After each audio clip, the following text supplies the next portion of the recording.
자, 이제 본격적으로 수업을 한번 해봅시다. 자, 일단은요, 자, 344페이지 펴놓으시고요. 자, 부동산 공시 제도에 관한 얘기인데요. 자, 일단은요, 자, 우리가 이제 앞으로 이제 1년 동안 수업 진행하면서 몇 가지요, 자, 약속을 좀 할게요. 저를 봤을 때요, 여러분이 봤을 때 왼쪽 있죠? 왼쪽은 판서 부분이고요. 필기하는 부분이고, 오른쪽은 설명 부분입니다. 그럼 오른쪽은 설명하셔서 필기하지 마시고 왼쪽을 필기합니다. 자, 일단은요, 자, 이렇게 나가보세요. 이거는 필기할 필요 없습니다. 자, 그럼 우리가 부동산 공시법이라 그러는데 이 부동산 공시법이 뭐냐 말입니다. 이 공시제도가 뭐냐 이거부터 좀 들어가 볼게요. 그럼 여러분 시험 과목이죠. 6과목이죠. 시험은 5과목으로 칩니다만은 공시법과 시법이 자 전혀 이질적이기 때문에요. 수업은 별도로 합니다. 자, 6과목인데요. 이 과목이 여러분한테 왜 필요하냐 말입니다. 자, 이런 얘기부터 좀 들어가 볼게요. 자, 일단은요. 자, 이런 상황 설정 하나 해놓고 들어갈게요. 자, 여러분들 중에서 어느 분입니다. 자, 이런 상황입니다. 나중에 정년퇴직하고 지금은 뭐 여러 가지 시장 문제, 교육 문제 때문에 시내에서 살지만은 자, 나중에 외곽에 나가가지고 전원주택 집을 짓고 좀 맑은 공기 마시면서 좀 여유롭게 살고 싶다. 라고 생각하시는 분이 어느 분이 있다 칠게요. 자, 그러면 일단은 준비를 해야 되겠죠, 그죠? 그러니까 땅을 사야 됩니까? 토지를 확보해야 되죠, 그죠? 자, 토지를 땅을 삽니다. 자, 그 목적으로 토지를 하나 땅을 산다 칠게요. 자, 그럼 일단 고려 대상이 뭘까 말입니다. 자, 고려 대상이 뭘까? 일단은요, 위치부터 방향부터 잡아야 됩니까? 어느 쪽으로 갈 것인지, 그죠? 안산 쪽으로 갈 것인지, 남쪽 화성 쪽으로 갈 것인지, 용인 쪽으로 갈 것인지, 여러 가지 위치를 잡아야 되겠죠, 그죠? 자, 일단은 위치가 고려돼야 됩니다. 위치를 고려할 때는요, 뭐 여러 가지 뭐 친분이 있는 사람들 친구도 생각해야 될 것이고 병원도 생각해야 될 여러 가지 상황이 있을 겁니다. 자, 위치를 잡습니다. 그러니까 위치는요, 어떻게 파악하면 되겠습니까?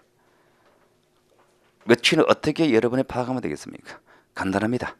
주말마다 차 타고 드라이브 나가면 됩니다.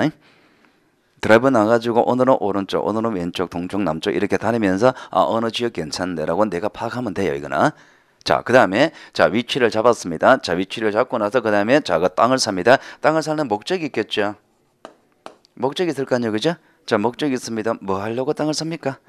집을 지으려고 땅 사죠, 그죠? 자, 집을 지으려고 땅 삽니다. 그럼 집을 지을 수 있는 용도 이어야 되겠습니까? 참고로 우리나라 같은 경우는요, 어떤 토지에 내가 집 짓고 싶다 마음대로 집을 지을 수 있는 게 아니에요. 아무데나 공장 짓는 거 아닙니다. 어떤 토지는 어떻게 사용할 것이다라고 목적이 딱 정해져 있습니다. 용도가 정해져 있습니다. 그것이 지목입니다. 지목. 자, 그것이 지목인데요. 자, 이 지목은 대이어야 되겠습니까? 돼야 되겠죠? 자, 대이어야 할 것이고 집을 짓는 용도에 될 것이고 그러면 내가 집을요, 전원주택 집을 짓고 집을 짓는 용도입니다. 크기는 대충 건평선 한 몇 평 정도 되면 되겠습니까? 참고로 내 자망이 자녀가 2명이 있습니다. 걔네들이 결혼을 해가지고 그 애를 한 2명씩 낳을 것 같아요. 그러나 명절 때 대충 뭐 이런 상황도 저런 상황도 고려했습니다. 그래 고려했을 때 대충 건평선 한 몇 평쯤 되면 되겠습니까? 50평? 40평? 그러니까 배워야 되는 거예요. 참고로 50평 하면 세금이 많아요. 세금이 많습니다. 그렇게 넘어가면 안 돼요. 그리고 무조건 50이 넘으면 40대로 내려봐야 돼요. 내려봐야 되고 고급주택 됩니다. 세금 많습니다. 40평입니다. 한 45평 하면 되겠습니까? 참고로요, 그 단독주택 45평은 아파트로 치면 60평입니다. 그러니까 시골이죠. 먼지 많이 생깁니까? 매일 청소하다 볼 일 다 봅니다. 청소기 돌리다 볼 일 다 봐요. 그럼 너무 넓어도 안 돼요. 그럼 1년에 몇 번 쓸 거라고, 그죠? 걔네들 1년에 몇 번 올 거라고, 그죠? 그 대충 이런 거 고려했을 때 그렇다 하더라도 어느 정도 면적 나와야 되겠죠. 한 35평 하면 충분할 겁니다, 아마. 35평 정도면 일반 아파트 분양 아파트는 한 50평 정도 보면 됩니다. 그것도 솔직히 넓어요, 그죠? 자, 그 정도 충분합니다. 그러면 35평 정도 하고 그리고 며느리들 왔을 때, 그죠? 하루 24시간 계속 시부모랑 같이 붙어 있으면 좀 그렇습니까?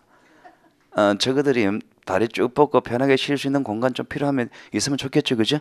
옆에 찜질방 용도 비슷하게 해가지고 그것도 하나 필요하죠, 그죠? 손자들이 왔을 때 좀 뛰어놀 공간도 필요합니까? 그네도 하나 달아주고 싶고, 그죠? 그래 텃밭도 좀 필요합니까? 좀 필요하죠, 그죠? 그건 좀 있어야 될 거 아니에요. 저는 짓는다 그러면은 정원도 좀 넓어지면 좋겠죠. 텃밭은 대충 몇 평 하면 되겠습니까? 50평. 누구예요? 시골 안 살아봤죠. 참고로 50평은요, 그건 노동입니다. 밭 50평은 일이 엄청 많아요. 내가 단지 가가지고 뭐 근처 야채라든지 뭐 채소, 고추 뭐 이런 것들 한다 그러면 한 10평만 해도 충분해요. 그 정도 해도 그죠? 정원도 좀 넓어지면 좋겠습니까? 그죠? 안 살아봤죠. 저는 단둘 때. 참고로 정원 넓으면요, 여름에 풀 뽑다 볼일 다 봐요. 그렇다 말합니다. 그죠? 무조건 넓은 건 다 좋은 건 아닙니다.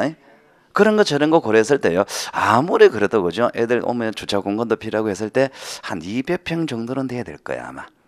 한 150에서 200평 정도면 충분할 겁니다. 이것저것 다 들어가요 그러면은.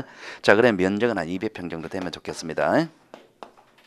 면적은 200평 정도 되고, 그럼 200평 정도 되는 면적이 나오는요, 땅 모양은 요렇게도 나올 수가 있습니까? 요래 나올 수도 있죠. 어느 게 공간 효율이 제일 좋을까요?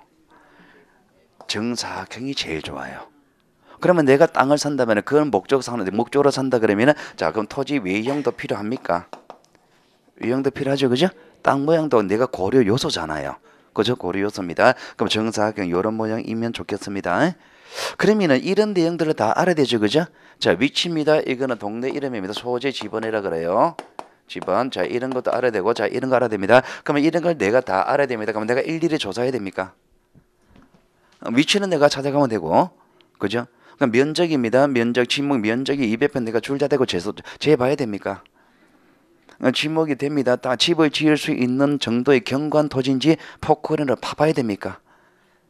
뭔가 내가 직접 조사하기는 뭔가 이상하지 않습니까? 그러면 이런 것들은 우리가 알아야 될 고려 요소죠. 그죠?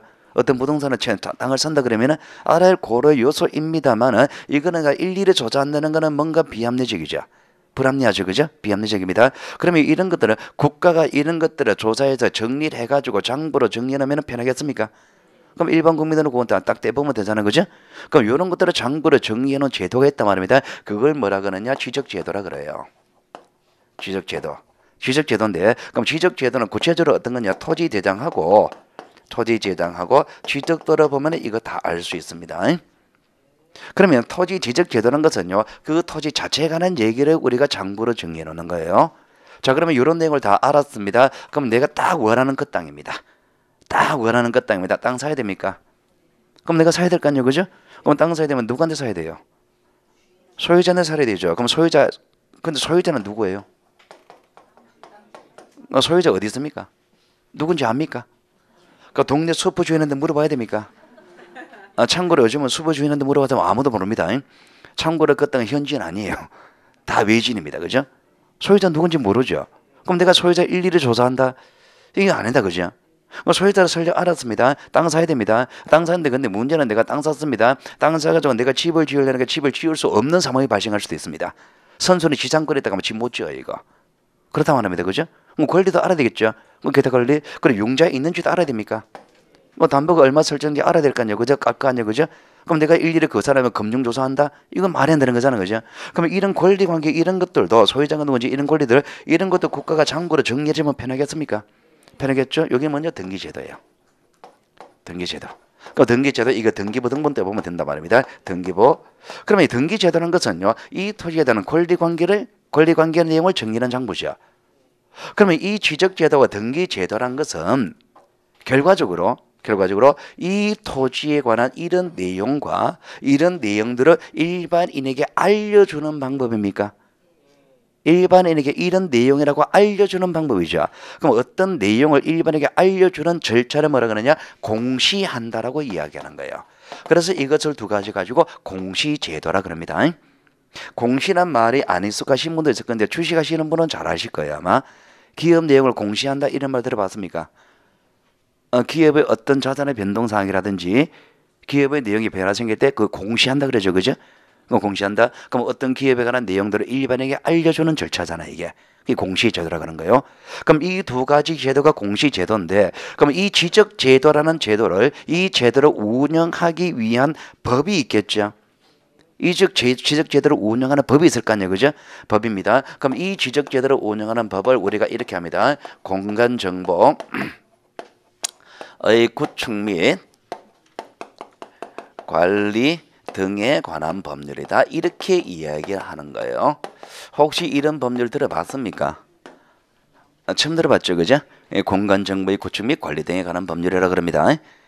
공간정보의 구축 및 관리 등에 관한 법률이라 그러는데, 자, 이게 너무 길어요. 이게 너무 길어가지고, 자, 수업 시간에 제가 이제 이걸 설명할 때는 뭐라 설명했냐? 이래 설명할 겁니다. 공구법이다. 이렇게 설명할 겁니다.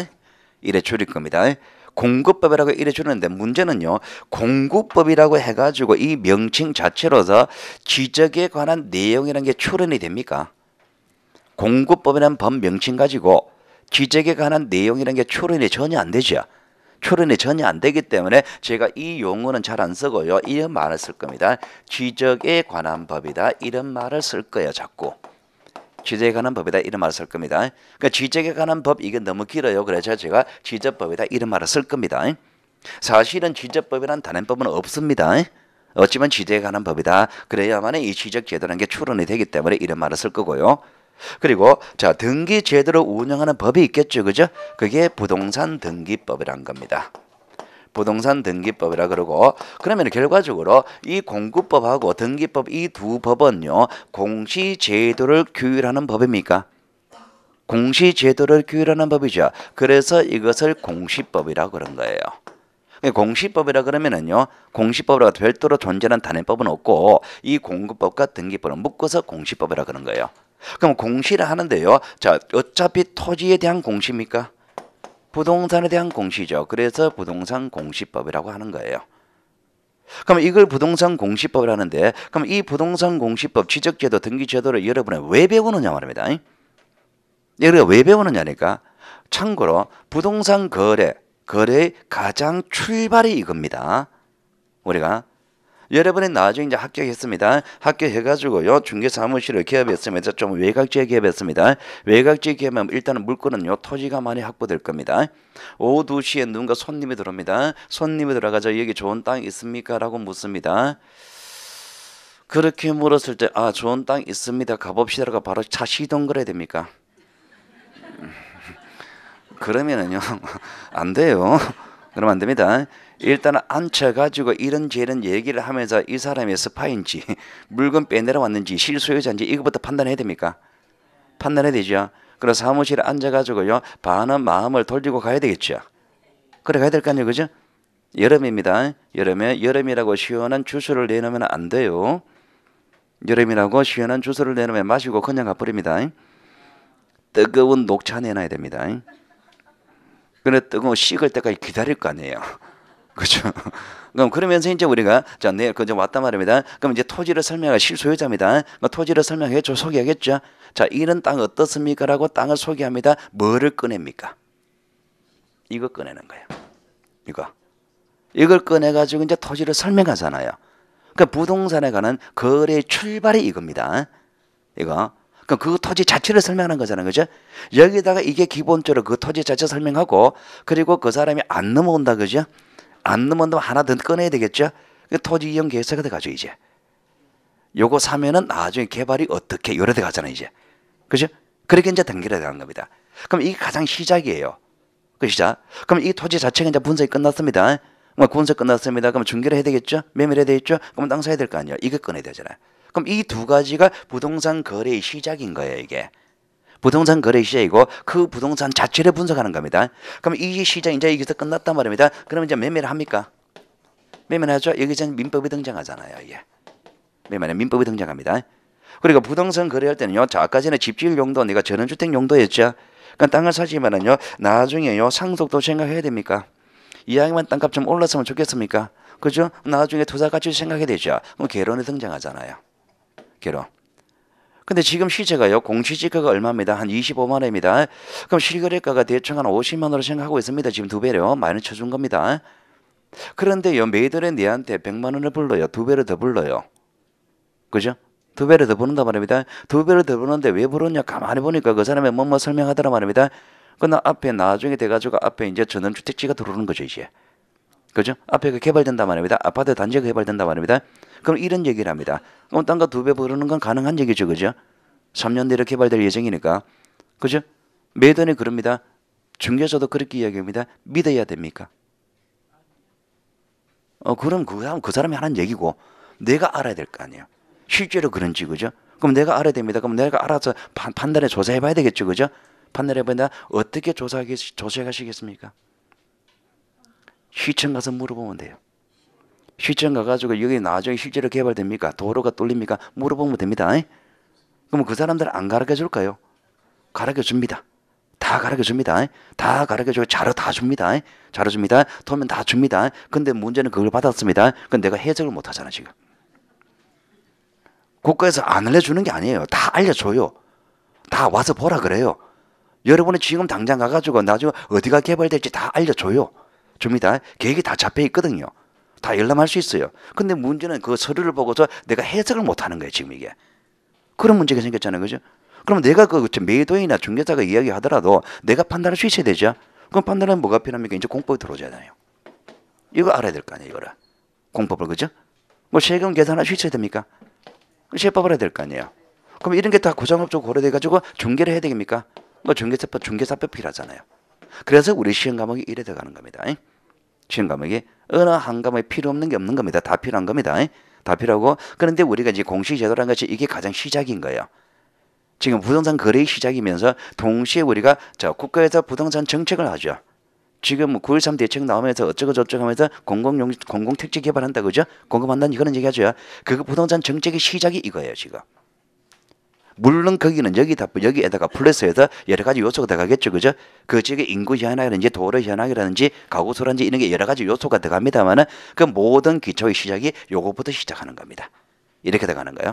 그러니까 우리가 공시법을 배우는 이유가 이런 겁니다. 대충 우리가 뭘 공부하는지 대충 감이 옵니까? 감이 오죠? 공시법이라는 것이. 그 공시법이라는 것이 공시제도를 배운다는 것이 지적제도와 등기제도 배우는 거예요. 지적제도 등기제도 배우는 이제 좀 더 현실적으로 간다면 대상하고 등기부 배우는 겁니다. 그 대상과 등기부를 왜 배우느냐 말입니다. 그 부동산 자체에 관한 내용을 배우는 거예요. 그 부동산 자체가 분석이 끝나야만이 그 다음에 단계가 이루어지는 겁니다. 이게 공시법이란 거예요. 자, 공시법인데, 자, 그러면 이거는 우리 여러분 이제 처음 공부하시는 분들을 얘기한 거고요. 자, 이제 수업 본격적으로 좀 들어가 봅시다. 자, 필기를 좀 하셔야 됩니다. 자, 공시법 시간에 필기를 좀 하셔야 됩니다. 필기를 하시는데, 제가 이렇게 필기하는 거는요, 뭐 책 여백 개 적을 수 있는 것들은 아예 필기 안 합니다. 필기하는 거 전체요, 책 한 페이지, 두 페이지 해당하는 거 전체 책에 잡을 때 필기합니다. 필기하고, 자, 그리고 앞으로 칠판 한번 보세요. 칠판 한번 보시면 칠판에 가로로 되어 있습니까? 세로로 되어 있습니까? 가로로 되어 있죠. 모든 강사들이 논리 전개하는 과정은 가로로 합니다. 그냥 노트는 가로로 쓰세요. 노트는. 아마 여러분은 노트는 세로로 쓰는 습관이 되었을 겁니다. 가로로 쓰는 습관을 들으셔야 됩니다. 가로로 쓰는 것이, 자, 논리 전개가요, 여기 몇 줄 하고 끝나는 게 아니다 말입니다. 기본적으로 제가 지금 필기하는 게 아래 위로 한 15줄 정도 필기할 것이고, 옆으로 한 40자 정도 필기할 겁니다. 옆으로 많이 들어갑니다. 혹시 세로로 쓰다가죠, 필기하다가 끝나버렸습니다. 노트가 부족합니다. 밑으로 내려가야 됩니까? 여러분 그래야 될 거 아니에요. 세로로 쓰게 되면은. 그럼 집에 가서 다시 한번 쓰는 작업이 필요할 거 아니에요. 그죠? 굳이 그럴 필요 없잖아요. 그죠? 노트는 가로로 쓰세요. 처음에는 어색할 겁니다만 나중에 익숙해질 겁니다. 자, 일단은요. 자, 노트는 가로 쓰시고요. 부동산 공시제도부터 들어갑니다. 부동산 공시제도. 이 생뚱맞게 이런 얘기 하나 물어볼까요? 여러분이 공부하는 입장에서 시험을 목적으로 공부하는 입장에서 봤을 때 주관식이 쉬울까요? 객관식이 쉬울까요? 객관식이 쉬울까요? 어느 정도까지는 주관식이 쉬워요. 그런데 고득점에서는 객관식이 더 어렵습니다. 객관식, 주관식이. 여러분의 객관식은 그냥 찍으면 된다고 생각하지 않은 거죠? 결코 안 그래요. 자, 만약 문제가 10가지 내용이 있습니다. 10가지 내용을 적는 시험입니다. 주관식 시험입니다. 10가지 내용을 다 적었습니다. 100점입니다. 그런데 내가 5가지밖에 못 적었습니다. 몇 점입니까? 50점 적은 만큼 점수를 줘요. 근데 객관식입니다. 객관식 오지에 선당입니다. 오지에 친데 하나를 고르는 시험이에요. 자, 3개는 정확히 알았습니다. 둘 중에 하나는 모르겠습니다. 나는 3번으로 찍었습니다. 그냥 답은 4번입니다. 빵점입니다. 3개를 알았다는 게 의미가 없어요, 이거는. 그러니까 객관식은요, 마지막까지 정확히 알지 않으면 의미가 없는 겁니다. 그러니까 객관식 공부하는 여러분들은요, 어설프게 아는 거하고 모르는 거는 똑같은 겁니다. 그러니까 객관식은요, 많이 알기를 요구하지 않습니다. 정확하게 알기를 요구하는 거예요. 그러니까 하나를 하더라도 정확히 하셔야 됩니다. 그럼 뭐는 뭐다라고 딱 끊어야 됩니다. 정확히 뭐는 뭐다라고 개념적인 할 수 있어야 됩니다. 그게 객관식입니다. 자, 부동산입니다. 자, 첫 시간이니까 제일 먼저 용어부터 한자 그랬잖아요. 그죠? 자, 이 용어부터 들어가는 거예요. 오늘 제가 여기서 시작합니다. 여기가 제일 첫번 끝까지 갑니다. 끝까지 가가지고요, 부동산 말뜻부터 시작할 거예요. 그러니까 제일 마지막에 가면요, 여러분은 아파트 권리 분석까지 들어갈 겁니다. 그렇게 이제 물건 하나씩 들어갈 겁니다. 들어가는데, 자, 일단은 부동산이 뭘까요? 하도 많이 들어봐가지고, 그죠? 뭔지는 대충 감이 오죠, 그죠? 그래서는 안 된다 말입니다. 시험을 준비하는 여러분이라면 부동산이 뭐냐면 뭐다라고 딱 해야 되는 겁니다. 민법 시간에 가면 부동산은 토지와 그 정착물이라고 하셔야 돼요. 개론시는 움직이지 않는 뭐 이런 식으로 표현합니다. 그런데 공시법 시간에는요, 부동산은요, 토지와 건물을 말합니다. 같은 용어를 법마다 다르게 씁니다. 다르게 써요. 다르게 쓰는 그런 것들을 여러분이 정확히 구별 지어야 되는 겁니다. 공시는 부동산 그러면 토지와 건물, 이게 부동산입니다. 자, 공시입니다. 공시. 자, 공시가 뭐냐? 자, 한자는 여러분은 한자는 안 적으셔도 됩니다. 자, 이렇게 쓰는데요. 공시란 말은요, 어떤 특정 사항, 특정한 내용을 외부에 알린다. 이 뜻으로서 공시란 말을 씁니다. 특정 사항을 외부에 알리는 겁니다. 기업 내용을 재무 상태를 공시한다 이런 말 쓰는 겁니다. 그러니까 특정한 내용을 외부에 알리는 절차를 공시라 그럽니다. 자, 그러면 부동산 공시 제도가 뭘까요? 요렇게 받고 읽으면 돼요. 부동산 공시 제도는 토지와 건물에 대한 어떤 특정한 내용을 외부에 알리는 제도가 부동산 공시 제도라 그런 겁니다. 그러면 여기서 다시 이제 문제가 되는 것이 특정 사항을 알린다 그러면 이게 무슨 내용인데 이게 문제가 될 것이고, 그리고 알린다 그러면 어떻게 알릴 건데 그 방법이 문제가 될 거다 말입니다. 그럼 여기서 다시 분석하는 것이 무엇을 알릴 것이냐 대상의 측면으로 분석이 돼야 될 것이고, 어떻게 알릴 것이냐 방법의 측면으로 분석이 돼야 됩니다. 그럼 무엇을 알릴 것이냐와 어떻게 알릴 것이냐 문제인데요. 자, 법률 용어가 나오기 시작합니다. 자, 대상이라 그러면은요, 우리가 이렇게 표현합니다. 사실관계하고, 자, 한 줄 비워 놓으시고, 자, 권리관계를 대상이라 그럽니다. 법률 용어 하나하나를 정확히 하셔야 됩니다. 처음입니다.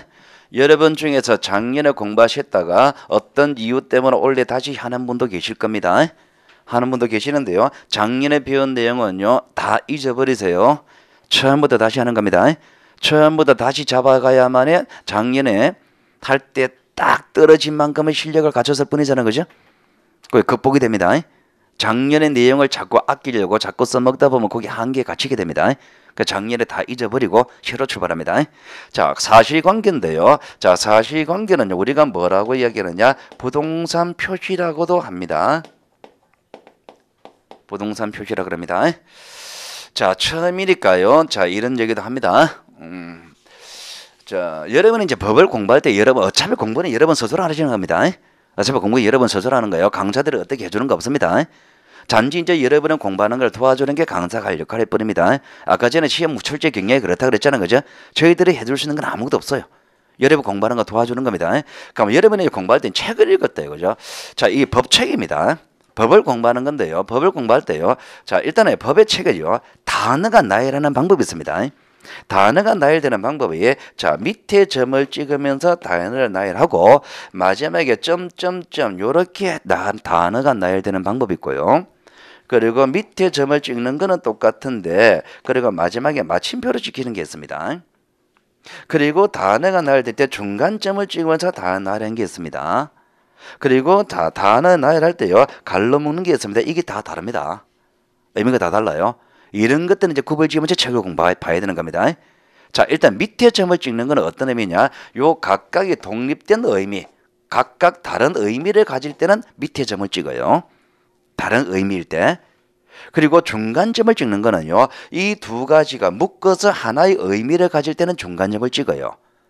그럼 묶어서 하나의 의미를 가질 때 중간점을 찍는데, 자, 이걸 한글로 표현하면 뭐라고 표현한 겁니다. 이 두 가지가 묶어서 하나의 의미를 가져요. 갈로 묶는 거는요, 이 갈로 안과 밖이 같은 의미를 가질 때는 갈로를 묶는 겁니다. 그럼 이걸 한글로 표현하면 뭐 또는 뭐라고 이야기하는 거예요. 이렇게 표현한 겁니다. 선택이다 말입니다. 이거는 같은 의미를 가지는 거예요. 그리고 밑에 점을 찍을 때 마지막에 점점점 찍는 거하고 마침표 찍는 이게 다른 것이, 점점점 찍는 거는 이거는요, 기타 등등 있다는 얘기입니까? 기타 등등 있다는 얘기고, 이거를 예시라 그럽니다. 예를 들어 놓은 거예요. 그럼 마침표 찍었습니다. 마침표 찍은 건 요게 끝입니까? 끝이죠. 한정되죠. 요거를 열거라 그럽니다. 열거. 한정되는 거예요, 이거는. 그러면은 예시하고 열거의 차이점에서 여러분은 어떻게 공부를 하느냐 말입니다. 예시란 거는요, 예를 들어 놓은 거죠. 글자가 다른 글자로 대체가 가능합니까? 다른 글자로 대체가 가능하죠. 그럼 대체가 가능할 때 어떤 글자는 들어오면 될 것이고 어떤 글자는 들어오면 안 되겠죠. 그럼 어떤 글자라 바뀔 수 있는지 없는지, 바뀌었을 때 이게 맞는지 안 맞는지 기준을 잡으셔야 돼요. 기준을. 그러면 점점점 정기면은, 그러면 여기 나오는 기준을 잡으셔야 돼요. 기준을 어떻게 잡느냐? 여기서 제시된 단어들 있죠. 단어들의 공통점을 찾으셔야 돼요. 공통점을 찾아가지고 이 공통점에 같은 공통점을 가지는 거라면 더라도 되죠, 이게. 공통점이 없는 글자 들어오면 틀린 거잖아요. 그렇게 기준 잡는 방법으로 공부를 하셔야 됩니다. 자, 요거는 열거라 그랬죠. 한정된다 그랬죠. 한정됩니다. 이거는 글자가 바뀌면 안 돼요. 글자가 바뀌면 안 되니까 이 열거적 조항은 암기, 외우셔야 되는 겁니다. 글자가 바뀌면 안 되는 거니까. 그럼 이렇게 이제 공부를 하시는 거예요. 그럼 여러분이 책을 읽을 때 마침표가 찍혔는지 아니면은 공전자 점점점 찍혔는지 기타 등등인지 이게 다 다른 의미입니다, 이게. 지금은 이렇게 이제 요구하는 시험이다 말입니다. 근데 대충 책을 읽어보고 어떤 의미다 이렇게 막 무작정 넘어갈 일은 아니다 말입니다. 자, 그러면은, 자, 여기 보시면은요, 제가 이렇게 해놨잖아요. 그죠? 사실관계가 부동산 표시 갈로 묶어 놨습니까? 이 갈로 묶어 놨잖아요. 그러면 이 갈로 묶어 놨습니다. 그럼 이건 같은 의미란 얘기죠. 그럼 사실관계는 뭘까? 부동산 표시라 그랬잖아요. 부동산이 뭐예요? 토지 건물이죠. 그럼 표시란 단어가 뭘까요? 그럼 요 의미로 또 생각해야 될 거 아니에요, 그죠? 표시란 단어. 자, 표시란 단어가 어떤 의미일까? 제가 이렇게 한번 적어볼게요. 자, 표시한다. 자, 이렇게 적었습니다. 표시한다. 이게 무슨 뜻일까요? 자, 이게 무슨 뜻일까? 제가 물었습니다. 자, 그러면 여러분 머릿속에는요, 이런 단어를 생각하신 분이 있을 겁니다. 표시한다. 이랬을 때, 자, 이렇게 생각하신 분이 있을 겁니다. 표시한다. 이럴 때, 자, 특정한다, 지정한다. 이렇게 생각하신 분도 있을 거예요. 표시한다. 이걸 아마 이렇게 생각하신 분도 있을 겁니다. 자, 무엇을 표시하세요? 체크해놓고 여기 내용, 그리고 여기 내용 해놓고 무엇을 표시하세요? 이걸 하잖아요. 이렇게 썼을 겁니다. 그럼 이런 말을 생각하신 분이 있을 겁니다. 그럼 표시한다는 단어는요, 공시법에서는요, 언제나 이 말로 씁니다. 공시법에서는 언제나 특정한다는 의미로 씁니다. 민법 시간에는 이런 의미로도 씁니다. 그러니까 여러분의 옛날에 영어 단어 외울 때 하나의 단어가 여러 가지 뜻을 가지는 경우도 있죠, 그죠? 한글도 마찬가지입니다. 한글도 어떤 단어가 이 법에서는 어떤 의미로 쓰는지 이게 정확해야 될 거 아니에요. 이게 정확해야 되면 이게 문장이 정확히 해석되는 겁니다. 공시법에 표시하는 단어는 무조건 특정하는 의미로 쓰는 거예요. 그럼 여기 표시라는 단어가 있습니다. 이 표시가 이제 특정한다는 의미로 쓰는 겁니다. 그럼 부동산 표시가 뭘까요? 부동산은 특정하는 내용이죠. 부동산은 토지와 건물이죠. 그럼 부동산 표시는 건 토지를 특정하는 내용과 건물을 특정하는 내용이지. 그러면 사실관계는 뭘까요? 토지를 특정하는 내용과 건물을 특정하는 내용들을 사실관계라고 이야기한단 말입니다. 사실관계는 단어는 여러분이 일상시간에 잘 안 쓰잖아요, 이게. 처음 쓰는 단어, 처음 보는 단어단 말입니다. 그러면 사실관계, 이제 공시법 책에 사실관계라는 단어가 수도 없이 나올 거단 말입니다. 수도 없이 사실관계라는 단어가 나오는데 그럼 이 사실관계라는 단어가 나왔을 때는 토지와 건물을 특정하는 내용 이렇게 생각하셔야 될 거 아니에요. 그러면 사실관계는요. 자, 토지를 특정하는 데요. 토지를 특정하는 토지 표시하고 건물을 특정하는 건물 표시 이렇게 구성이 되겠지. 그렇게 될 거 아니에요. 그죠? 그 토지를 특정하는 내용과 건물을 특정하는 내용으로 구성되는데 자, 토지를 특정하는 내용은요. 구체적으로 어떤 거냐 말입니다. 자, 토지를 특정하는 내용 구체적으로 어떤 거냐니까 이렇게 표현합니다. 토지의 소재. 자, 그리고 일단 적어놓고 시작할게요. 지번. 자, 그리고 지모. 그리고 면적. 그리고 경계 또는 좌표. 이거를 토지 표시라고 이야기를 합니다. 자, 일단은 여러분은 처음입니다. 처음이니까 무조건 외우셔야 됩니다. 지금 공인중개사 공부를 해가지고요. 뭔가 불만족스러울 겁니다. 이거보다 더 많은 지식을 공부하고 싶을 겁니다. 많은 지식을 공부하는 그게 문제가 아니라 이거부터 하셔야 됩니다. 이거부터 하나하나 잡아갔을 때 여러분이 나중에 어떤 큰 그림이 그려집니다. 자, 부동산 표시. 자, 부동산 표시는 토지 표시와 건물 표시로 구성됩니다. 자, 토지 표시는요. 소재, 지번, 지목, 면적, 경계, 좌표입니다. 자, 토지 표시가 뭐예요? 자, 제가 이렇게 물었을 때 여러분은 두 가지를 동시에 생각하셔야 되는 거예요.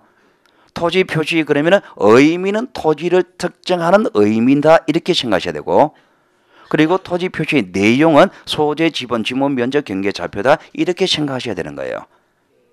그 토지 표시라는 단어가 토지를 특정한다는 의미를 요구할 수도 있잖아 지금. 토지 표시 구체적인 내용을 요구할 수도 있잖아요. 그 두 개를 같이 생각하셔야 되는 겁니다. 자, 그러면은 소재, 지번, 지목, 면적, 경계, 좌표인데요. 자, 소재가 뭐냐니까 소재는요 행정구역 명칭 중에서 동까지를 이야기합니다. 자, 여기서 우리가 이제 한계를 하나 지읍시다. 자, 여러분들이 지금 우리가 여러분이 주소로 쓰잖아요, 그죠? 지금 여러분의 주소는 도로명 주소죠. 도로명 주소로 씁니다. 참고로 공시법에서는요, 도로명 주소는 반영하지 않습니다. 옛날 주소를 쓰셔야 됩니다. 옛날 주소가 지번 주소입니다. 지번 주소, 동 나오는 주소 있죠. 도로명 주소하고 옛날의 지번 주소 차이점은 동이 나오느냐 안 나오느냐 이 차이입니다. 참고로 부동산 가치는 동 위치에 따라 달라집니까? 어느 동이냐에 따라 학군 달라지잖아요. 그러니까 도로명 주소는요 부동산 가치를 정확히 반영하지 못합니다. 그래서 공시법에서는요 도로명 주소를 반영 안 합니다. 옛날 주소를 씁니다. 그리고 도로명 주소의 제일 마지막에 나오는 숫자 있죠. 그 숫자하고 옛날 주소에 나오는 마지막에 숫자 있죠. 그거 다릅니다. 도로명 주소의 제일 마지막에 나오는 숫자 무등로 몇 번지 나오죠? 그 숫자는 건물 번호입니다. 요즘 건물 보면은요, 건물 그 입구 기둥에 무등로 몇 번지 숫자 적어놨죠? 그 건물 번호예요. 지금 도로명 주소는 건물 중심입니다. 주소가. 옛날에 지번 주소 있죠? 지번 주소는요, 제일 마지막에 숫자는 건물 번호 아니에요. 그 건물 번호 토지 번호입니다. 옛날에요, 내가 인계동 35번지 이랬단 말입니다. 그럼 인계동 35번지에 산다고 했을 때 건물이 35번지 아니고 토지가, 건물이 깔거나 토지가 35번지였던 거예요. 그럼 옛날 주소로 생각하셔야 됩니다. 자, 소재가 동이고요. 그 도로명 주소로 생각하지 마세요. 법 자체가 그렇게 되어 있습니다. 지금 아직 법은 반영 안 되어 있습니다. 자, 지번입니다. 자, 지번이 뭘까 말입니다. 자, 지번이 뭘까? 자, 이런 문제가 생기는데요. 자, 처음이니까 이런 얘기를 다 정리해 놓는 겁니다. 자, 여러분 입장에서는요, 법률 용어를 정확히 알면 된다 그랬죠. 저희들이 이제 여러분한테 강의하는 것이 뭘 강의하냐? 용어 강의합니다. 용어를 강의하는데 문제는요, 여러분의 지금 상황이 돌아서면 잊어버립니까? 여러분의 지원 상황이 아직까지 잊어먹을 만큼 지식이 안 들어가서 안 잊어먹는 겁니다. 나중에 이제 들어가면은요 돌아서면 잊어버립니다. 두 개 들어가면 하나는 빠져나옵니다. 그래야 된단 말입니다. 자꾸 잊어버립니다. 그래서 저희들은 용어를 많이 설명해 줍니다. 근데 여러분이 잊어버려요. 그러다 보니까 어쩔 수 없이 여러분이 법률 용어를 스스로 해석할 수 있는 능력을 갖춰야 돼요. 법률 용어를 스스로 해석하셔야 되는데요. 법률 용어로 해석하는 것은 간단합니다. 자, 우리가 어떤 한 용어가 있습니다. 자, 이 용어가 자 6글자로 구성된다 칠게요. 자, 이 용어가 막연합니다. 막연합니다. 무조건 끊으셔야 됩니다. 끊으시면 돼요. 단어별로 끊으시면 됩니다. 어차피 하나의 용어는 단어의 조합입니다. 단어. 그러면 요 단어 나옵니다. 하나의 명사가 나오겠죠, 그죠? 자, 이것도 하나의 명사가 나오겠죠, 그죠? 자, 요 명사가 나옵니다. 그럼 요 명사 뜻을 생각하시면 됩니다. 아, 요것도 알겠습니다. 요것도 알겠습니다. 이건 모르겠습니다. 이 명사가 무슨 말인지 잘 모르겠어요. 그러면 이 명사는 또 끊으시면 됩니다. 명사는 글자의 조합입니다. 글자, 하나의 글자 하나로 끊으시면 됩니다. 글자를 끊은 다음에 그 다음에 한자 뜻을 생각하시면 돼요. 어차피 법률 용어는 한자니까 한자 뜻을 생각하시면 됩니다. 한자 뜻을 생각하시면 돼요. 그러면 중개사 공부하면 천자문법부터 떼야 됩니까? 그 정도는 아니고 이건 무슨 글자입니까? 이 정도 알면 됩니다. 그 정도만 알면 되니까 한자들은 간단한 한자 뜻입니다. 그래 생각하시면 다 풀립니다. 그러니까 해결이 안 된다면 무조건 해결될 때까지 끊으세요. 끊으시면요 어차피 끊으면 가장 기본적인 내용만 하시면 이 법률 해석이 된단 말입니다. 자, 막연하면 끊습니다. 막연하면 끊어요. 자, 지번이 뭘까요? 끊으면 되지. 토지 번호지. 그 토지 번호가 지번입니다. 지번이에요. 그 지번이 뭐냐? 막연하게 들어보긴 들어봤잖아요, 그죠? 그거 이러면 안 된단 말입니다. 자, 지번은 토지 번호입니다.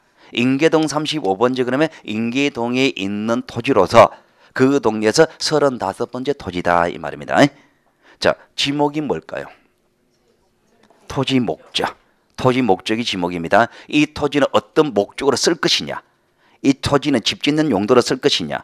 이 토지는 공장 지을 용도로 쓸 것이냐? 토지 목적에 따라서 분류하는 게 지목인데 그 목적은요 용도를 기준으로 결정이 됩니다.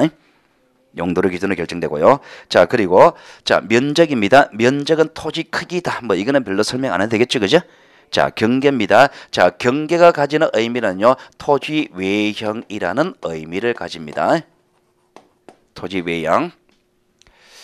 경계가 토지 외형입니다. 자, 갈로는 안과 밖이 똑같다 그랬습니까? 그럼 좌표가 뭘까요? 자, 어제 민법 했죠, 그죠? 민법 쌤이 나중에 이제 여러분한테 수업 공부하는 방법을 이야기하면서 민법을 잘하려면 이걸 가져야 된다 이런 얘기를 할 겁니다. 리걸 마인드가 형성이 돼야 된다 이런 얘기를 할 거예요. 법률적 사고를 하라 그럴 겁니다. 법률적 사고, 리걸 마인드를 형성됩니다. 법률적 사고를 하세요. 못 주라고. 어떻게 해야 리걸 마인드가 형성되느냐 말입니다. 어떻게 해야 법률적 사고가 형성되느냐? 간단합니다. 3론 논법입니다. 3론 논법. 자, A와 B가 같습니다. 자, B와 C가 같습니다. 그럼 A, C는 같은 겁니까? 이거 뽑아내는 게 리걸 마인드입니다. 이거 뽑아내는 게 법률적 사고입니다. 자, 그러면은 자, 이 세 가지 요소가 있죠, 그죠? 요소가 있습니다. 세 가지 요소가 있습니다. 두 가지 요소를 주어지면 나머지 하나 요소는 결정이 되는 겁니까? 요거 두 개 주니까 요거 결정됐죠. 그럼 A와 B가 같습니다. AC가 같습니다. 그러면 BC가 같다 저절로 나오잖아 이거. 그죠? BC와 같습니다. AC가 같습니다. AB가 같다 요소 나오죠 이거. 이거 생각해내는 게 법률적 사고입니다. 별거 없습니다. 자, 갈로 안과 밖은 같다 그랬습니까? 갈로 안과 밖은 같다 그랬죠. 그럼 경계가 어떤 의미입니까? 경계는 토지 외형이라는 의미를 가지죠. 그럼 좌표가 뭐예요? 토지 외형이다. 좌표가 토지 외형입니다. 좌표는 토지 외형이에요. 좌표는 토지 외형이다. 이게 공식법적 의미입니다. 뭐 좌표 그러면 여러분이 여러 가지 생각하시는 분이 있을 겁니다. 초등학교 때 배운 좌표 그거 생각하시는 분도 있겠죠, 그죠? 근데 취재법에서 그 좌표는 토지 외형 이렇게 되는 겁니다. 자, 좌표를 제가 4개 드릴게요. 자, 1, 1이 있습니다. 1, 3이 있습니다. 자, 3, 1이 있습니다. 자, 3, 3이 있습니다. 이 좌표 4개입니다. 도형은 모양은 어떤 모양입니까? 가로세로 2가 되는 정사각형입니다. X입니다. 이게 Y입니다. 1, 2, 3이에요. 1, 2, 3입니다. 좌표는 요거잖아, 지금. 요거잖아, 지금. 가로세로 되거나 2가 되는 정사각형 맞습니까? 그럼 좌표가 주어지면요 도형은 모양이 결정되죠. 그 좌표가 주어진 토지 외형이 결정되겠습니까? 그죠? 그게 토지 외형이란 겁니다. 자, 밑에서 위로 갑니다. 자, 경계가 토지 외형입니까? 좌표가 토지 외형입니까? 자, 반대로 갑니다. 그럼 결론은 이 얘기이지. 현재 우리나라는 토지 외형을 나타내는 방법은 2가지 방법이 있다. 그죠? 뭐 현재 우리나라는 토지 외형을 나타내는 방법은 2가지 방법이 있다 이 얘기잖아요.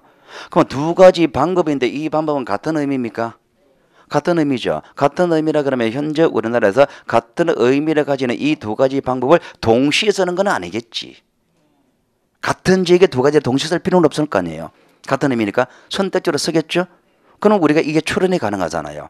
그럼 경계라는 방법으로서 외형을 나타내는 지역이 있을 것이고 그 좌표라는 방법으로 외형을 나타내는 지역이 있겠지. 이건 다르겠지. 그럼 시험 문제는 뻔하지. 이렇게 매치시키라 이게 시험 문제겠지. 거짓말은 뻔하지 뭐 이렇게 가겠지 뭐. 추론됩니까? 뭐 이게 시험입니다. 이런 거 내는 거예요. 그죠? 별거 없습니다. 그러니까 이렇게 이제 문제 만드는 거니까 뭐 출제자들이 뭐 어려운 거 만드는 거 아닙니다. 이런 걸 만드는 거예요. 이렇게 만들 거니까 일단은요. 자, 이런 의미는 여러분이 지금 기억해 두면 되겠습니까? 해두면겠죠? 안타깝게도 이런 문제는 안 냅니다. 요즘. 이런 거 옛날에 냈고. 그런 겁니다. 자, 하나하나 의미 들어갑니다. 자, 그 다음에 자, 건물 표시입니다. 자, 건물을 특징하는 요소들인데요. 자, 건물 표시는 구체적으로 소재. 자, 지번이 뭐였습니까? 토지 번호였죠. 요거는 토지입니까? 건물이죠. 그러면 건물은 지번이 있다 없다? 토지 번호잖아요. 이건 건물이잖아요. 이건 토지 아니잖아요. 건물은 지번이 있다 없다? 없다. 건물이 지번 없습니다. 근데 옛날에 우리 집 주소를 썼다 그죠? 그거는 뭐냐? 건물 번호가 아니라 토지 번호로 쓴 거예요. 대지 지번호 쓴 겁니다. 대지 지번호 옛날에 우리 집 주소로 썼던 겁니다. 자, 그리고 건물의 종류. 자, 건물의 종류. 자, 종류는 뭐냐니까 건물의 용도를 말합니다. 주거용 건물 있죠? 상가용 건물 있죠? 창고용 건물 있죠? 다 다르죠, 그죠? 자, 건물의 용도가 종류고요. 자, 그리고 구조. 구조입니다. 건물의 구조. 건물의 구조는요, 집을 지을 때 철골, 콘크리트로 집 지을 수도 있죠. 시멘트 블록 가능하죠. 목조로 집 지을 수도 있죠. 1층, 2층, 3층 구조 가능하죠. 지붕도 기와 지붕 가능하죠. 슬라브 지붕 가능하죠, 그죠? 이렇게 구분되는 겁니다. 구체적으로 이제 건물의 종류 구조를 시골집입니다. 시골집 같은 게 이래 표현합니다. 자, 시골집 같으면 일단은요, 자, 시골집은 목조로 되어 있겠죠, 그죠? 기와 지붕입니다. 기와 지붕을 이래 표현합니다. 와접이라 그럽니다. 누굴 와졌습니다. 와접이고, 자, 그리고 시골집은 단층입니까? 시골집 한옥이죠. 한옥 2층 없잖아요. 단층이잖아요, 그죠? 단층입니다. 단층 그리고 시골집이죠, 그죠? 위치입니다. 위치는 주거용이죠. 주택 이렇게 돼가요. 아래쪽에 창고 있죠? 창고였습니다. 그럼 요 창고 이렇게 돼가는 거예요. 그럼 여기까지가 구조. 목조로 된 기와 지붕의 단층 구조고 요게 종류, 용도다 말입니다. 이래 표현됩니다. 여러분 아파트 살고 있죠? 아파트 살고 있습니다. 아파트 살고 있는 여러분 집을요 종류 구조로 표현하면 이렇게 표현됩니다. 자, 아파트는 철골 콘크리트로 되어 있습니까? 콘크리트, 철골 콘크리트. 자, 15층.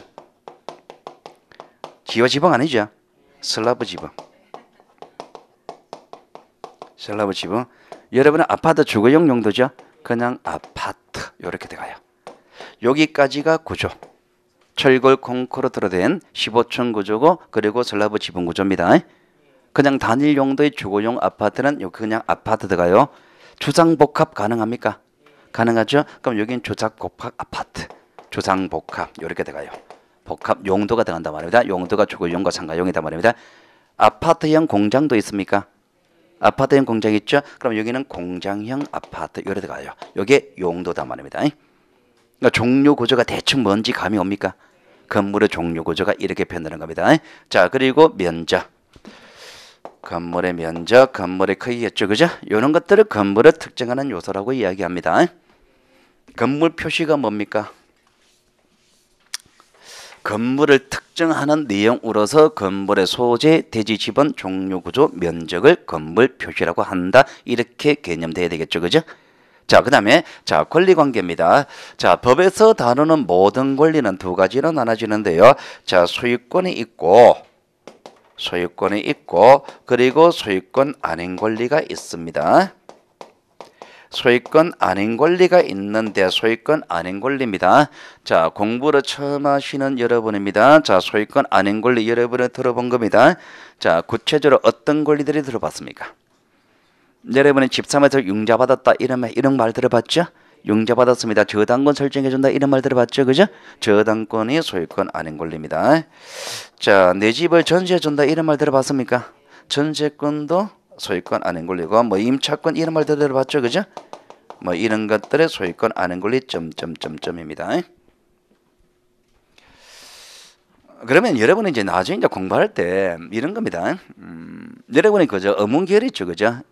영어입니다. 영어 하나의 문장입니다. 하나의 패러그래프겠습니다. 그 하나의 문장을 독해했습니다. 독해 한번 해봤습니다. 연습 끝났습니다. 단어 외웠습니다. 그러면 그 문장의 효용은 더 이상 없죠, 이제. 그죠? 독해하고 연습하고 문법하고 뭐냐 단어 외워버리고 그 하나의 문장은 더 이상 효용이 없습니다. 다 내가 할 만큼 다 뽑아낼 건 뽑아냈다, 그죠? 근데 법은 안 그래요. 법은 같은 문장을 볼 때마다 맛이 다릅니다. 볼 때마다. 하나의 문장, 법에 관한 문장은요, 볼 때마다 아는 만큼 보입니다. 자, 그러면은 소유권 안행 권리는 이런 게 있다. 처음 공부하는 여러분들은 저당권 전세가 임차가 이게 소유권 아니구나 이래 되겠죠, 그죠? 그런데 제가 지금 이 단어를 쭉 나열하면서 이 목차를 달았습니까? 이 목차를 달았죠. 그럼 이 목차에서 이런 단어를 하나로 묶어놨잖아요, 지금. 하나로 묶어놨다면 이 단어들을 하나로 묶을 수 있는 공통 원리가 있다는 얘기입니까? 이거하고 이거는 분리시켜놨잖아요. 그럼 이거하고 이걸로 분리시켜놨습니다. 분리시킨 이유는 이걸 하나로 묶지를 못한단 말입니다. 그럼 이걸 하나로 묶어놨다면 이걸 하나로 묶을 수 있는 공통 원리가 있기 때문이죠. 그런 것들을 생각해내는 겁니다. 책을 볼 때 그냥 막연해 보는 것이 아니라 볼 때마다 맛이 다른다. 다른 게 그런 겁니다. 그러면 이런 단어들을 하나로 묶을 수 있는 공통 원리가 뭐냐 말입니다. 이는 소유권 안행 권리는 어떤 공통점이 있느냐? 이런 공통점이 있단 말입니다. 소유권에서 발생된다는 의미입니다. 발생되어 나온다는 의미가 있는 겁니다. 나중에 돼가지고요, 어른들도 공부 양이 쌓이면 제가 여러분한테요, 이런 얘기를 할 겁니다. 공부하는 방법으로서 책 목차를 잘 보시라는 얘기를 할 겁니다. 책 목차를 잘 보시라 그러는 거예요. 책 목차가 이렇게 구성됩니다. 자, 1번의 제목 하에서 양쪽으로 1번 있고, 양쪽으로 2번 있고, 양쪽으로 3번 있습니다. 양쪽으로 1번에 동그라미 1번 있고, 동그라미 2번 있습니다. 동그라미 2번에 기억과 니은이 이렇게 목차가 들어갑니다. 그러면은 이 제목 하에서 이런 내용이 나와 있죠. 그 반대로 가면은 이 세 가지 제목, 이 세 가지가 나오기 위한 이 제목을 다한 타이틀 있죠. 이 타이틀을 자꾸 생각하셔야 됩니다. 나중에 됐을 때 이 타이틀을 생각하면서 이런 내용이 있지라고 추론을 할 수가 있어야 돼요. 그래야만이 행간의 의미가 보이겠죠, 그죠? 그래야만이 법률 사망의 해석이 변합니다. 지금 원래 공법이 어떻게 나오니 이렇게 나온 거예요, 지금. 그래서 힘들었던 겁니다. 예전에는 요 디테일한 지시 요런 걸 물었다가 갑자기 이렇게 물어버리니까 전체적인 체계를 물어보니까 굉장히 힘든 거죠, 이게. 그럼 이런 걸 자꾸 생각해 뽑아내는 게 연습하는 게 저런 거다 말입니다. 그럼 이게 신붙고지는 이유는 뭐냐? 이런 의미가 있다. 이 의미에서 나온다 말입니다. 그럼 반대로 가볼게요. 그럼 저당권, 전세권, 임차권은 전부 다 소유권에서 발생되는 겁니까? 소유권에서 발생되는 의미다. 그러니까 이런 게 더 필요하다 말입니다. 요즘 시험 같은 경우에는 제목이 저당권입니다. 자, 채표 먹었단 말입니다. 누가 채표 먹어요? 소유자가 채표 먹었죠. 집 사면서 융자 받았잖아요. 소유자가 채표 먹었죠. 그럼 내가 국민은행에서 융자 받았습니다. 그럼 국민의 저당권이 취득됐죠. 국민은행의 저당권은 누구로부터 나갔습니까? 나로부터 나갔죠. 나는 무슨 권리 있었습니까? 소유권이 있었죠. 그럼 결국 저당권은 소유권에서 발생되어 나온 거잖아요. 전세세는 누가 줍니까? 소유자가 주죠. 그럼 전세권은 어느 권리에서 나온 거예요? 소유권에서 나간 거잖아, 그죠? 임차권도 마찬가지다, 그죠? 그럼 소유권에서 발생되는 의미가 있단 말입니다. 자, 그러면은 이런 사실관계, 권리관계 이런 거를 외부에 알리는 겁니다. 이 특정 사항이 이렇게 구성되는 겁니다. 그럼 이런 사실관계, 이런 권리관계를 두 가지 알리는데 이 두 가지 내용을 외부에 알리는 방법이 두 가지 방법이 있단 말입니다. 그 두 가지 방법이 지적과 등기란 두 가지 방법이 있는 거예요. 지적과 등기란 두 가지 방법이 있단 말입니다. 지적은요, 한마디로 이야기하면은요, 지적을 한마디로 이야기하면은 대장 만드는 거다 이렇게 생각하시면 됩니다. 조금 있다가 두 마디로 늘어납니다. 한마디로 얘기하면 대장 만드는 거고요. 등기부는요, 한마디로 얘기하면 등기부 만드는 겁니다. 자, 지적은요, 대장 만드는 지적은요, 부동산 토지 건물 중에서 토지만 대상으로 합니다. 다행스럽게도 건축물 대장은 우리 시험 출제 범위가 아닙니다. 토지 대장만 출지의 범위입니다. 자, 등기부를 만드는 등기는요, 부동산 중에서 토지, 건물 모두를 대상으로 합니다. 그러니까 토지 등기부, 건물 등기부 다 분석해야 됩니다. 그러면은 토지에 대해서 대장을 만드는 주체가 있겠죠, 그죠? 그 주체를 누구라 그러느냐? 소관청이라 그럽니다. 소관청은요, 업무를 소관하는 관청의 준말입니다. 업무를 소관하는 관청의 소관청인데, 이 소관청은 현실적으로 시군구입니다. 시군구의 장을 말합니다. 여러분은 이렇게 기억하시면 됩니다. 혹시 여러분의 그 토지 대장 등본 때 봤습니까? 대장 등본 떼러 간다면 어디 갑니까? 구청이 가죠. 그래서 구청이 소관청이다 이렇게 생각하시면 됩니다. 자, 그리고 등기부를 만드는 주체가 있겠죠, 그죠? 그 주체를 등기관이라 그럽니다. 등기관, 등기소에 근무하는 공무원 이렇게 해버리세요, 그냥. 그래 버려도 됩니다. 어차피 그건 시험 문제 안 물을 거니까. 그럼 취득과 등기란 것이 나왔습니다. 그럼 취득이 뭐냐, 등기가 뭐냐, 이제 이렇게 읽으면 되는 거예요.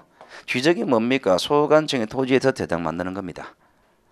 등기가 뭐냐, 이렇게 읽으면 됩니다. 이제 등기관은요, 토지 건물에 대해서 등기부 만드는 게 등기입니다. 취득이 뭡니까? 한마디로 이야기하면 대장 만드는 거. 두 마디로 이야기하면 토지에 대해서 대장 만드는 거. 세 마디로 이야기하면 등기 어떤 소관청의 토지에 대해서 대장 만드는 거. 등기입니다. 등기가 한마디로 얘기하면 뭐예요? 등기부 만드는 거죠. 두 마디로 이야기하면 토지와 건물에 대해서 등기부 만드는 거. 세 마디로 얘기하면 등기관의 토지와 건물에 대해서 등기부 만드는 게 등기죠, 그죠? 자, 취득은 한마디로 대장 만드는 거다, 그죠? 뭐 하려고 만들었까요? 공시하려고. 뭐를? 이거를. 그죠? 이게 뭐냐? 이거죠. 그죠? 그러면 대장을 왜 만들었냐라고 한다면 여러분들은 사실관계, 권리관계 공시하려고 만든다 이렇게 되겠죠. 그죠? 등기부는 왜 만들어요? 마찬가지로 공시하려고. 뭐를? 이 내용을. 이 내용이 이 내용이죠. 그럼 사실관계, 권리관계 공시하려고 만드는 게 등기다. 그죠? 등기보다 이래 되는 거예요. 그러면 여기서 이런 생각이 됩니다. 그러면은 취득을 대장을 만드는 그런 사실관계, 권리관계 공시하려고, 등기부 만드는 목적도 사실관계, 권리관계 공시하려고. 그러면 사실관계, 권리관계가 대장도 나오고 등기부도 나온다는 얘기죠. 그 대장과 등기부의 사실관계, 권리관계 나온다는 건 공통점이죠. 그러면 나타나는 공시되는 내용이 똑같겠습니까? 똑같다면 두 가지 제도로 나눌 이유가 없지. 뭔가 차이가 있기 때문에 두 가지 제도로 나눈 거 아니에요, 그죠? 그러면 이 두 가지가 나오는 거는 똑같은데 그럼 어떤 차이가 있을까? 이게 문제가 되는 거잖아요. 그럼 어떤 차이가 있을까? 자, 탄력이 달라집니다. 자, 주된 내용, 중심되는 내용과 종된 내용, 보조적 내용으로 달라지는 겁니다. 주된 내용과 종된 내용으로 달라져요. 취득은요, 이 두 가지 장에서 사실관계 공시가 중심되는 내용입니다. 권리관계 안 나오느냐? 나오긴 나옵니다. 나오지만 어디까지나 보조적 내용인 거야. 권리관계 공시. 뭔가 차이가 있는 등기입니다. 등기 주된 내용은 뭘까요? 우리가 공부를 잘하려면 눈치가 빨라야 됩니다. 두 가지잖아 그랬잖아요, 그죠? 뭔가 차이가 있던 건 뭘까? 뻔하지 뭐. 바꾸면 되겠지 뭐. 권리관계입니다. 권리관계. 취득은 사실관계는 종된 내용이다 말입니다. 그러면 이제 부동산 공시제도 개념이 확정이 됩니다. 이제 부동산 공시제도, 자, 부동산 공시제도가 뭐냐라고 한다면은, 자, 요 글자는 요렇게, 요 글자는 요렇게 읽으면 되는데, 요 글자는 다시 요렇게 바꿔 읽고, 요 글자는 다시 요렇게 바꿔서 읽으면 되는 거예요. 이제 그러면 여기서 시작해서 이렇게 한 바퀴 뺑 돌리면 됩니다.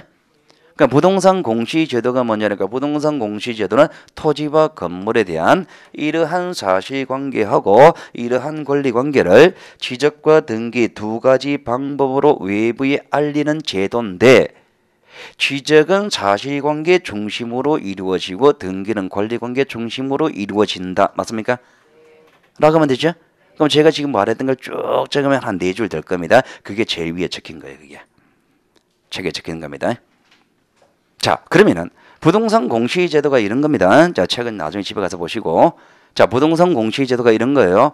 그러면은 부동산 공시제도, 그러면 여러분하고 저 앞으로 이제 1년 동안 뭘 공부하느냐? 이거 공부하는 겁니다.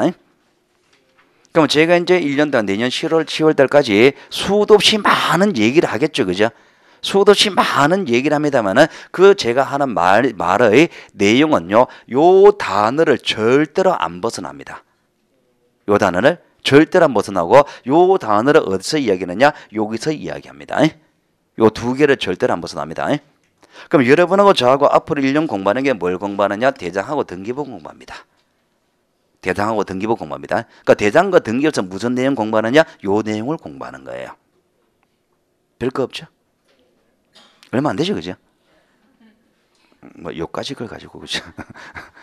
그런데 만만치 않을 겁니다. 아마 나중에 되면은요, 아마 그 2차 주기에서 공법이 있습니다.